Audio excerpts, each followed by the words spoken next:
घटना अशी आहे की दिनांक 30 मार्च रोजी रात्रीच्या वेळी पोलीस स्टेशन इगतपूरच्या कर्मचाऱ्यांना काही माहिती मिळाली की धारवाडी शिवार जामुंडा गाव या ठिकाणी एक पुरुषाचं प्रेत एका झाडाखाली आहे.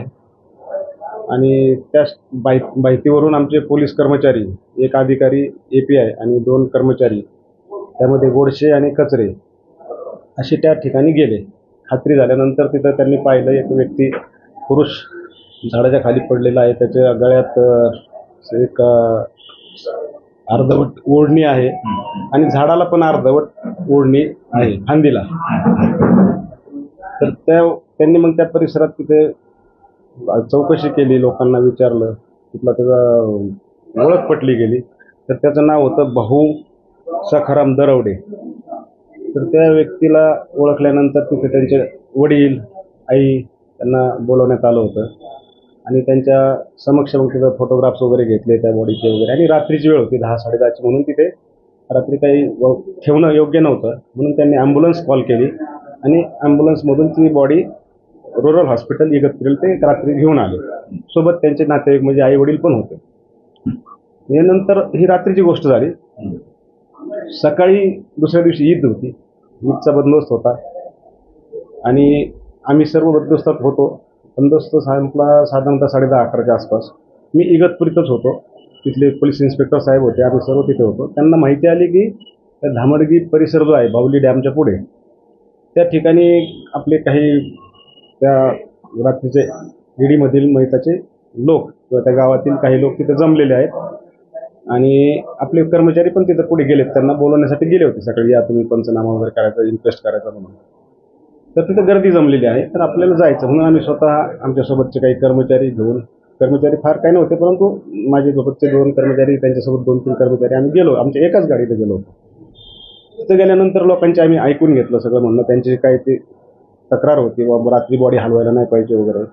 तर आम्ही ती परिस्थिती सांगितली, व्हिडिओग्राफी फोटोग्राफी केलेली आहे असं सांगितलं. आणि आता PM करणं आहे. आपण PM झाल्यानंतर जे काय असेल त्याची चर्चा करूयात, किंवा काही तक्रार असेल तुमची रीतसर त्या मरणाच्या कारणाबद्दल, तर त्याच्याबद्दल आपण पुढे काय रीतसर कायदेशीर कारवाई करूयात, अशी आमची चर्चा सुरू असतानाच त्यातल्या काही लोकांनी, जे रात्रीचे कर्मचारी होते, त्यांच्याबद्दल काही राग असेल वगैरे, मागच्या बाजूला आम्ही चर्चा करत असताना गर्दी भरपूर होती, 50-60 लोक असतील. तर त्यांना काहीतरी धराधरी सुरू केली, पकडायला हाताने वगैरे. तर त्या अशा परिस्थितीत ते लोक दोन्ही पण साध्या कपड्यात होते दोघेही. तर ते घाबरले आणि ते पळायला लागले त्या रोडनं. तसेच पळता पळता हा मॉब पण त्यांच्या मागे गेला.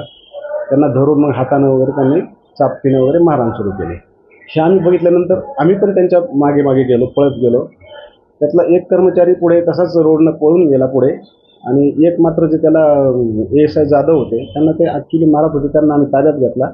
आमची गाडी होती, त्या गाडीत बसवला. पब्लिकला सगळं व्यवस्थित शांत केलं आणि नंतर मग आम्ही आमच्या पोलीस स्टेशनच्या इतर सहकाऱ्यांना कॉल करून नाशिकला वरिष्ठांना माहिती दिली. नंतर जो काय ॲडिशनल फोर्स मागवायचा तो फोन करून मागवला. परंतु नंतर ते लोक काही आमच्याबद्दल, इतर पोलिसांबद्दल त्यांचा कुठे असा काही रोष नव्हता. पण ते रात्रीचे 2 पोलीस जे होते त्यांनी ती बॉडी हलवल्याचा त्यांना थोडा राग होता. इतर नातेवाईकांना तिथे येऊ दिलं नाही, फक्त आईवडीलच आले होते आणि त्याच दोघांच्या याच्यावर त्यांनी बॉडी शिफ्ट करायला नको होती, हा त्यांचा मेन रोष होता. आणि त्या रोषापोटी त्यांनी त्या दोघांना तिथं मारहाण केली होती. बाकी त्याच्यात वेगळा असा कुठला कायदा सुव्यवस्थेचा प्रश्न नव्हता किंवा काही पोलिसांच्याबद्दल राग असतो तर इतर पोलिसांनाही त्यांनी काही, आमच्यासारखे आम्ही तिथे उभे होतो, आमचे काही कर्मचारी होते, आम्हाला कोणालाही त्यांनी काही नव्हतं आमच्यासोबत. तर ते नंतर सर्व आम्ही त्यांच्या तक्रारी ऐकून घेतल्या. रीतसर त्यांची जी काही शंका होत्या त्या शंकाप्रमाणे त्यांचे जे काही कारणं असतील त्याचं समाधान केलं. वरिष्ठ अधिकारी परत आले आणि त्यानंतर त्या प्रकरणामध्ये अकस्मात मृत्यू दाखल करण्यात आला संध्याकाळी. आणि त्यानंतर ती बॉडी पोस्टमॉर्टम असं त्यांना प्रॉमिस केलं गेलं की इगतपुरीला करण्याऐवजी आपण एक फॉरेन्सिक मेडिसिन जे स्पेशल डिपार्टमेंट आहे नाशिकमध्ये कॉलेजचं, त्या सिव्हिल हॉस्पिटलच्या फॉरेन्सिक मेडिसिनच्या डिपार्टमेंटमध्ये तज्ज्ञ डॉक्टरांच्या मार्गदर्शनाखाली PM केलं जाईल आणि जे काही कॉज ऑफ डेथ येईल पुढे त्याप्रमाणे आपण गुन्ह्याचा तपास करू, जे येईल त्याप्रमाणे. त्यामध्ये मरणाचं कारण समजा होमिसायडल म्हणजे दुसऱ्यानं त्याला मारून कोणी मारला असेल तसं आलं, किंवा सुसायडल स्वतः आत्महत्या केली असेल असं आलं तर त्याप्रमाणे तपास होईल असं त्यांना सांगितल्यामुळं त्या दिवशी ती ED दाखल झालेली आहे.